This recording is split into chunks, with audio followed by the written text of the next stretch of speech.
বিজয় দিবসে চট্টগ্রামের নেভাল জেটিতে সাধারণের জন্য উন্মুক্ত করা হয়েছে নৌবাহিনীর যুদ্ধজাহাজ বা নৌজা সমুদ্র অভিযান। এমন যুদ্ধজাহাজ দেখার সুযোগ নগরবাসীর ছুটির দিনের আমেজে যোগ করেছে ভিন্ন মাত্রা। এ নিয়ে আরো জানাতে সেখান থেকে আমাদের সঙ্গে যুক্ত হয়েছেন ফায়সাল করিম। ফায়সাল, জানতে চাই যুদ্ধজাহাজ দেখতে দর্শনার্থীদের ভিড় কেমন দেখছেন, এবং এটি ছাড়াও চট্টগ্রামে এবারে বিজয় দিবসকে উদযাপন উপলক্ষ করে আর কি কি আয়োজন রয়েছে?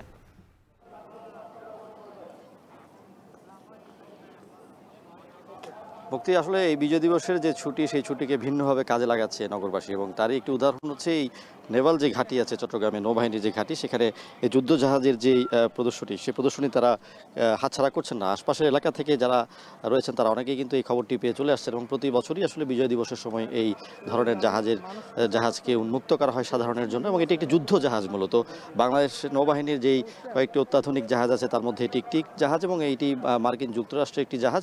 বিশ্বের বিভিন্ন সমুদ্র অভিযান কিংবা সমুদ্র মহড়ায় কিন্তু এই জাহাজ অংশ নিয়েছে, এবং 2016 সালে এটি নৌবাহিনীর কমিশন প্রাপ্ত হয়, এবং প্রায় 400 ফিট লম্বা একটি জাহাজ দেখা যাচ্ছে। এবং এখানে কিন্তু দেখছেন যে এখন কিন্তু অনেক মানুষ আসছেন, এবং দলে দলে পরিবার নিয়ে, পরিজন নিয়ে ছুটির দিনের যে আমেজ, সেটিকে ভিন্নভাবে তারা উদযাপন করছেন।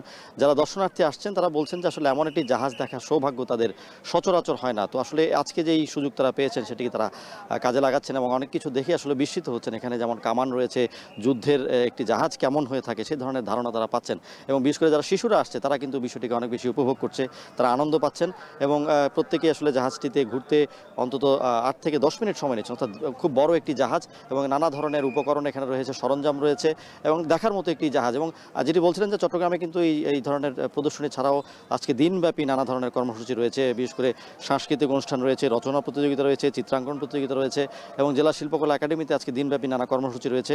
এবং আমরা যেটি দেখেছি আসলে সকাল থেকে যে কর্মসূচিগুলো ছিল তার মধ্যে উল্লেখযোগ্য ছিল যে জাতীয় যে সেখানে যে অস্থায়ী স্মৃতিসৌধ আছে, সেই স্মৃতিসৌধে কিন্তু মেয়র এবং যারা প্রশাসনের কর্মকর্তারা আছেন তারা এই স্মৃতিসৌধে পুষ্পস্তবক অর্পণ করেন, এবং তার পরপরই মুক্তিযোদ্ধাদের সংবর্ধনা কিংবা জাতীয় পতাকার যেই আনুষ্ঠানিকতাগুলো আছে সেগুলো কিন্তু জেলা প্রশাসনের পক্ষ থেকে নেওয়া হয়েছে। এবং আমরা দেখেছি আজকে কিন্তু চট্টগ্রাম জুড়ে এক ধরনের উৎসবের আমেজ আছে, এক ধরনের বিজয় উদযাপনের যে আমেজ বা অনুভূতি, সেটি কিন্তু মানুষের মধ্যে প্রকাশ পাচ্ছে।